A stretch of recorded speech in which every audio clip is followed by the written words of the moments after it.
현지 시간 화요일 뉴욕 증시가 경제 지표와 3분기 실적을 대기하는 가운데 일제히 하락했습니다. 미국의 8월 채용 공고가 1,043만 건으로 집계되면서 전달 역대 최대치에서 하락했습니다. IMF가 올해 세계 경제 성장률을 5.9%로 0.1%포인트 하향 조정했습니다. IMF가 한국의 올해 성장률을 4.3%로 유지했고 내년 성장률은 0.1%포인트 하향 조정했습니다. 한편 IMF는 고용 회복이 지연돼도 통화정책 정상화를 고려해야 한다고 진단했습니다. 애틀랜타 연은은 연준의 금리 인상이 여전히 1년 이상 걸릴 것이라고 밝혔습니다. 제너럴모터스는 LG가 볼트 리콜 사태를 배상하기로 결정했다며 약 19억 달러에 합의했다고 전했습니다.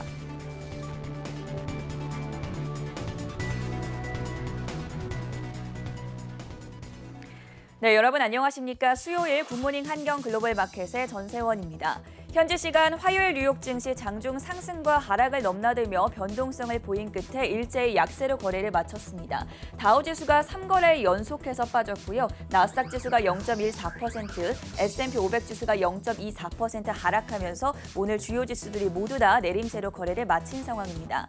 내일부터 금융주를 필두로 시작되는 기업들의 실적 발표를 앞두고 공급망 부족 이슈와 또 인플레이션 상승 우려가 커지면서 장 초반에 대체로 약세권에서 머물렀습니다.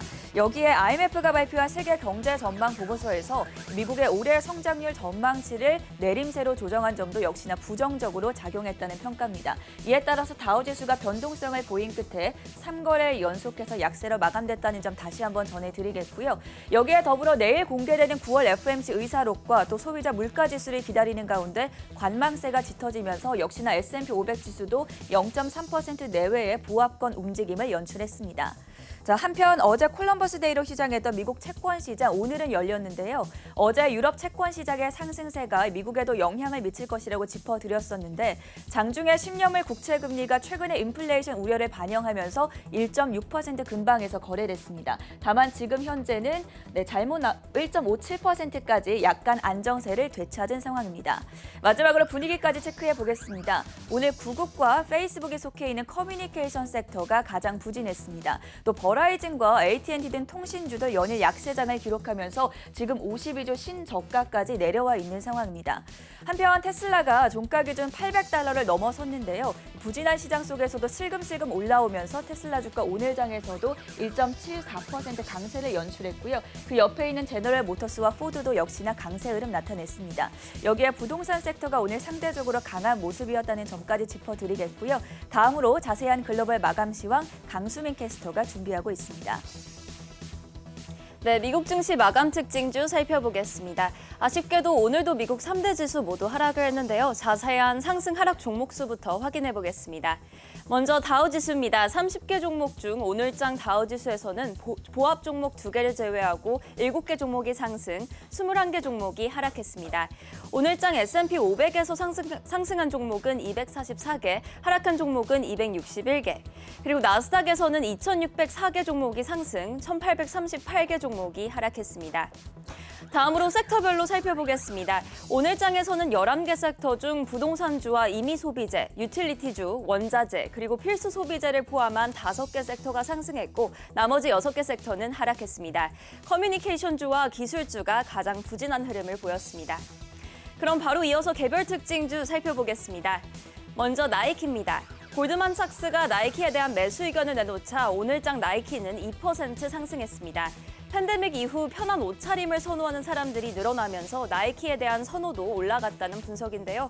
최근 미국 10대 소비 보고서에서도 나이키는 1위를 차지했는데 이런 나이키의 브랜드 파워가 장기적으로 시장 점유율을 높이는 데 도움이 될 것으로 보입니다. 소비자에게 직접 마케팅을 하고 직접 상품 배송을 해주는 나이키의 소비자 직접 서비스 확장이 더 큰 매출 총이익으로 이어질 수 있다고 골드만삭스는 평가했습니다. 풍부한 고객 데이터를 통해 세계적인 멤버십을 관리할 수 있다는 장점이 보이고요. 또 나이키가 높은 현금 보유를 통해 추가적인 투자가 가능하고 주주들에게 돌아가는 자본이 많다는 점에도 주목했습니다. 이어서 테슬라입니다. 이번에 9월에 중국에서 생산된 전기차 5만 6천 대를 테슬라가 판매했다는 소식입니다. 테슬라는 2년 전부터 상하이에서 자동차 생산을 시작했는데 그 후로 가장 높은 판매량을 기록한 겁니다. 또 테슬라는 북미 운전자들을 대상으로 완전 자율주행 10.2베타 버전을 현지 시간 11일 배포했습니다. 오늘장 테슬라는 2% 가까이 올랐습니다. 다음으로 에어비앤비 소식입니다.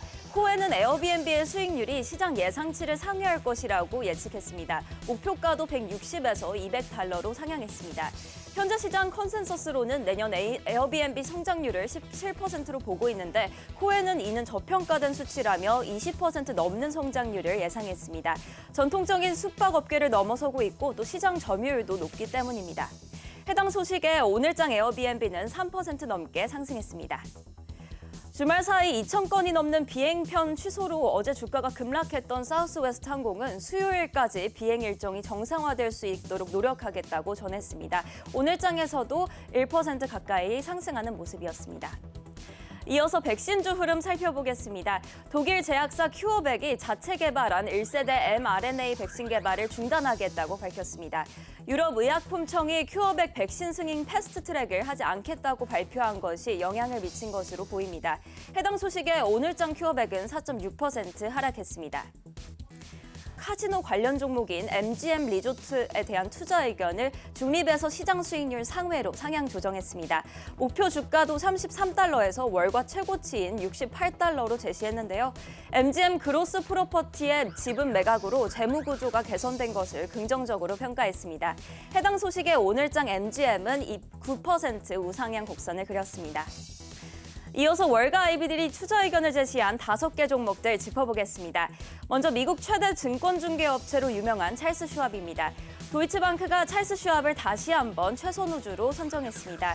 금리 인상에 있어 매우 유리한 종목이라는 평가인데요. 오늘장 찰스 슈왑은 1% 가까이 상승했습니다. 이어서 스타벅스입니다. 오펜하이머는 스타벅스의 수익률이 시장 예상치를 상회할 것이라고 재차 평가했습니다. 미국에서의 내년 매출 전망이 긍정적으로 보인다며 시장 컨센서스 이상으로 평가한다고 오펜하이머는 전했습니다. 오늘장 스타벅스도 상승 흐름을 보였습니다. 이어서 알파벳입니다. JP모건은 알파벳에 대한 투자 의견으로 비중 확대를 재차 내놓았습니다. 이번 달에 있을 알파벳의 실적 발표를 앞두고 투자자 투자 심리가 긍정적으로 나타나고 있다는 분석입니다. 올해 알파벳의 시가총액이 6,700억 달러를 증가했다는 점에도 JP모건은 주목했습니다. 해당 소식과 상관없이 오늘장 알파벳은 2% 가까이 하락한 모습입니다. 다음으로 아마존입니다. 에버코어 ISI는 아마존의 수익률이 예상치를 상회할 것이라는 평가를 재차 내놓았습니다. 아마존의 물류 프로세스 확장이 새로운 소매업 성장으로 이어질 것이라는 분석입니다. 오늘장 아마존은 0.03% 상승했습니다. 마지막으로 넷플릭스입니다. 다음 주에 있을 넷플릭스의 실적 발표에 대한 기대감과 함께 제프리스는 넷플릭스에 대한 매수 의견을 재차 내놓았습니다. 목표가도 620달러에서 737달러로 높였는데요. 1년 넘게 주가가 횡보하는 흐름을 보이다가 2달 만에 주가가 22% 뛰었다는 점을 긍정적으로 평가했습니다. 하지만 해당 소식과 상관없이 오늘장 넷플릭스는 다소 하락한 모습입니다. 다음으로 국제유가 살펴보겠습니다. 높은 에너지 가격이 글로벌 경제 회복세에 미칠 영향을 주시한 가운데 오늘장 WTI 가격은 0.15% 오른 80달러 선에 마감했습니다. 브렌트유는 0.27% 하락하면서 83달러 선에서 마감했습니다. 마지막으로 금 가격 살펴보겠습니다. 어제까지 3거래일 연속으로 하락하던 금 가격이 오늘 상승 반전에 성공했습니다. IMF가 세계 경제 모멘텀이 둔화되고 있다며 올해 성장률 전망을 하향 조정한 것이 영향을 미쳤습니다. 오늘장에서 0.2% 오른 1,759달러 선에 마감했습니다. 지금까지 미국 증시 특징주였습니다.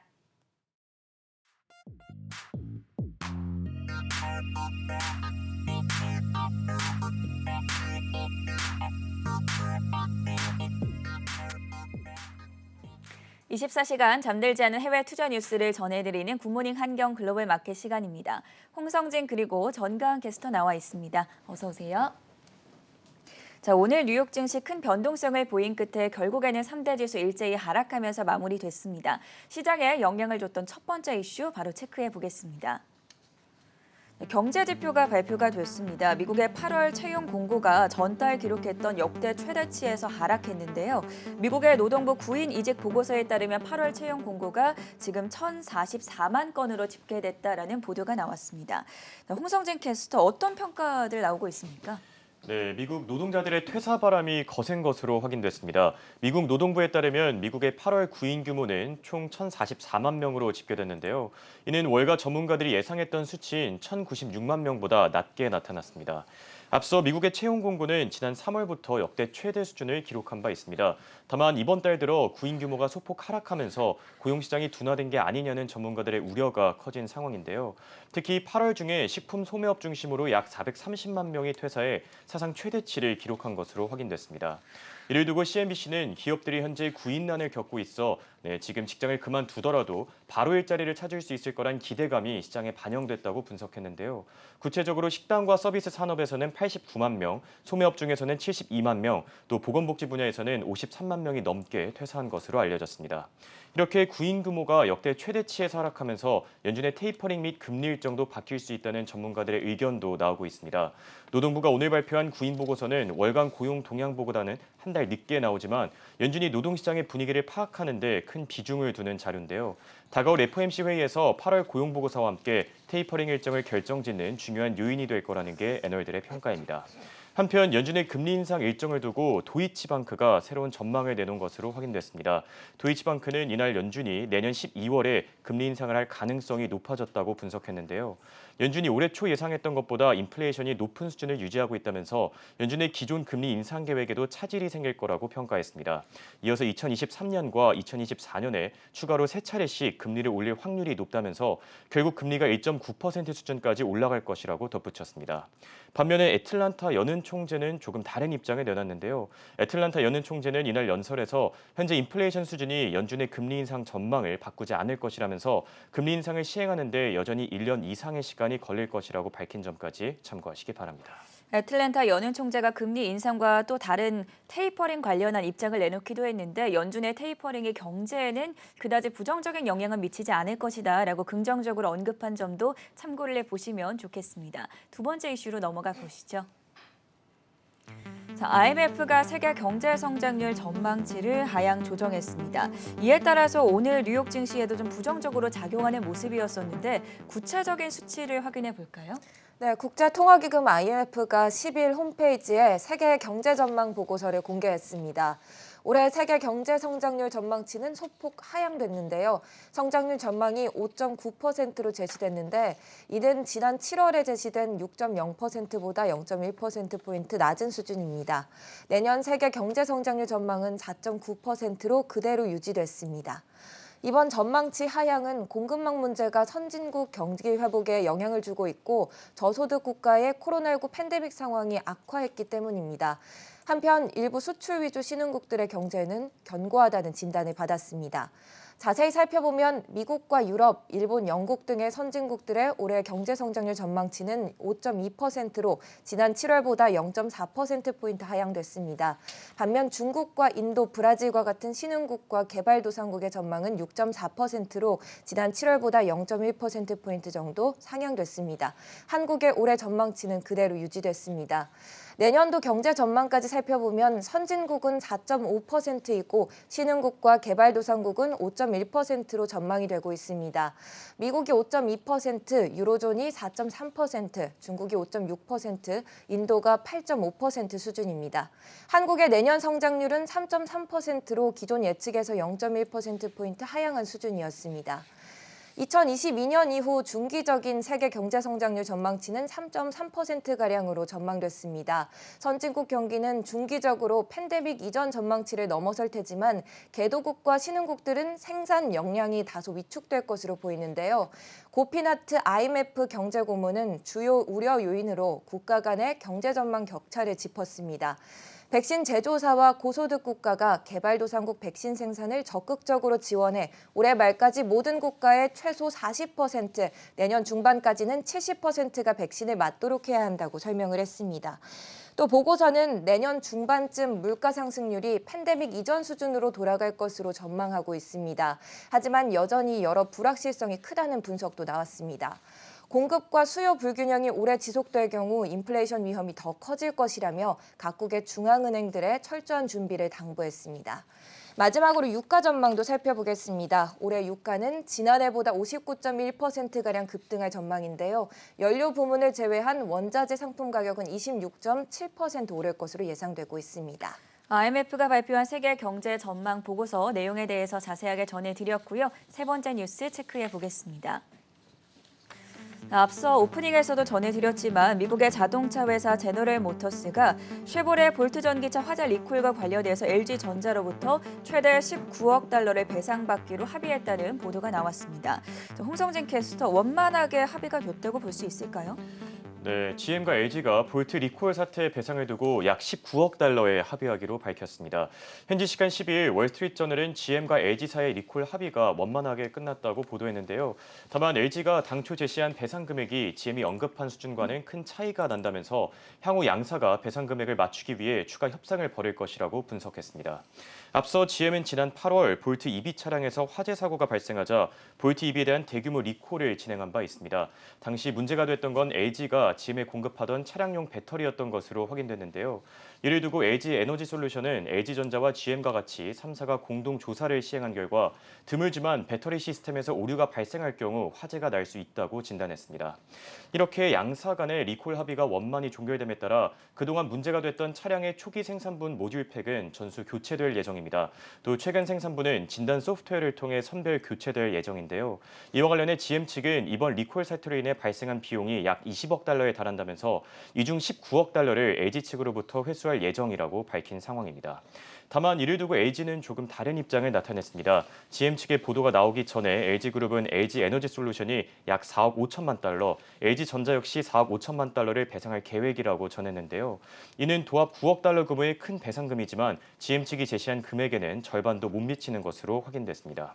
한편 배상 규모와는 별도로 양사는 이번 합의를 통해 더욱더 강력한 파트너십을 얻었다고 밝혔는데요. LG는 GM의 발표가 나오기 전에 GM은 LG와 무려 10년 이상 전략적 파트너십을 이어온 중요한 고객사라면서 이번 리콜 사태를 통해 서로 간의 신뢰가 더욱 돈독해졌다고 강조했습니다. 또 이를 두고 GM 측 역시 LG는 우리의 소중하고 훌륭한 공급업체라면서 리콜 사태를 둘러싸고 양사가 원만한 합의에 이를 수 있다고 평가했습니다.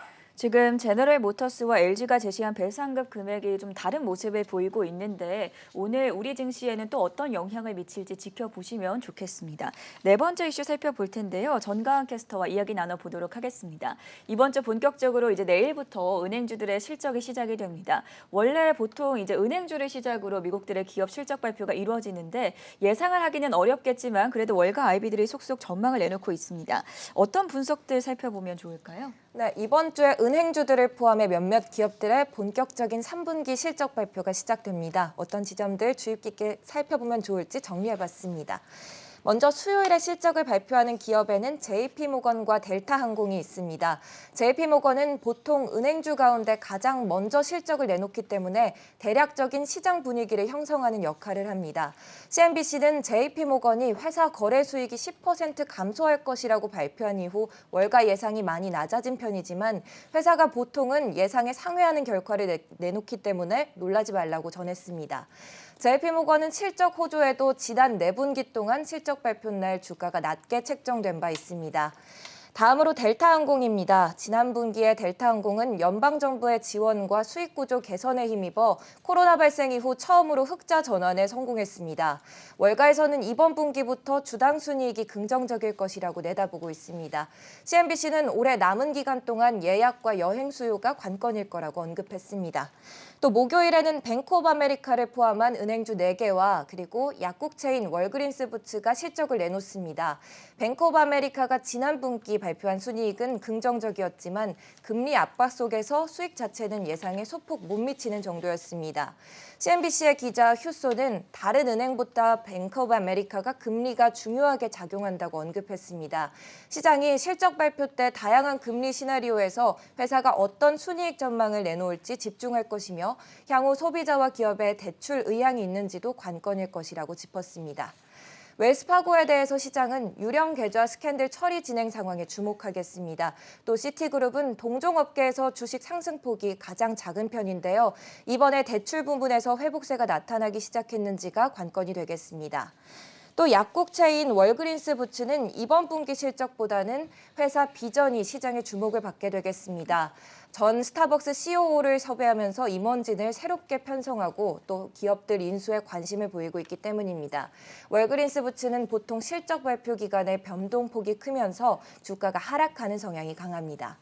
마지막으로 금요일에는 골드만삭스가 실적을 발표합니다. 다른 5대 은행들보다 골드만삭스의 거래량이 상대적으로 중요하다고 보도되고 있습니다. 이 때문에 3분기 고정 수입 감소에 대한 타격이 골드만삭스에게 더 클 것이라는 관측입니다. 이런 상황에도 불구하고 실적 호조를 보인다면 CEO 리더십에 대한 신뢰가 커질 거란 관측이 나오고 있습니다. 자, 이번 주 내일부터 시작되는 금융주 기업들의 실적 발표를 주목하면서 오늘 뉴욕 증시에서도 관망세가 짙어진 모습이었죠. 더불어 내일은 9월 FOMC 의사록 공개 그리고 소비자 물가지수도 발표되는 만큼 이런 점들까지 신중하게 체크해 보시면 좋겠습니다. 마지막 소식까지 확인해 보시죠. 뱅크 오브 아메리카가 선정한 올해 주목할 가상화폐 관련주 12가지에 대해서 살펴보도록 하겠습니다.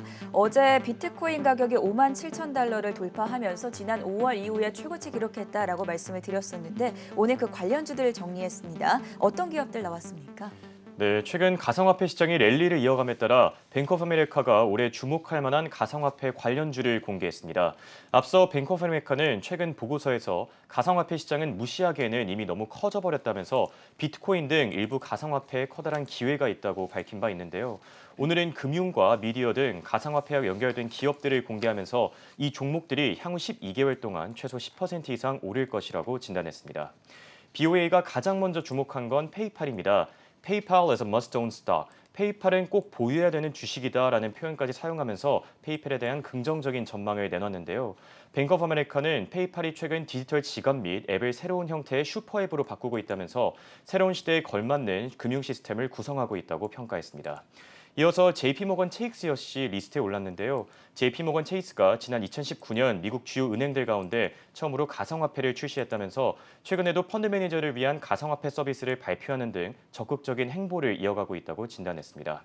다음 살펴볼 리스트는 미디어 관련주들입니다. 뱅크 오브 아메리카는 주요 미디어 기업들 가운데 폭스 코퍼레이션과 아이하트 미디어, 또 워너뮤직이 주목해볼 만하다고 밝혔는데요. 특히 아이하트 미디어의 경우에는 뱅크 오브 아메리카뿐만 아니라 마켓워치에서 집계한 IB들의 평균 투자 의견도 매수로 집계된 만큼 체크해두시면 좋겠습니다. 또 이 기업들이 가상화폐뿐만 아니라 NFT 분야에까지 진출하고 있는 점 참고하시기 바랍니다. 다음은 에너지 관련주들입니다. 뱅크 오브 아메리카는 가상화폐 채굴에 많은 에너지가 사용되는 만큼 채굴자들에게 저렴한 에너지와 비용을 제공할 수 있는 기업에 주목해야 된다고 전했는데요. 엑셀론과 NRG 에너지 또 비스트라 에너지가 그 분야의 강자로 자리 잡고 있다면서 포트폴리오에 담아볼 만한 종목들이라고 평가했습니다. 마지막으로 데이터 센터 관련주들도 리스트에 올라왔습니다. 가상화폐는 블록체인과 연결되어 있는 만큼 방대한 내용을 저장할 만한 데이터 센터가 필수적인데요. 데이터 센터 관련주로 디지털 리얼티 또 이큐닉스를 주목한 점까지 참고하시기 바랍니다. 네, 홍성진 그리고 전가은 캐스터와는 여기서 인사드릴게요. 수고하셨습니다.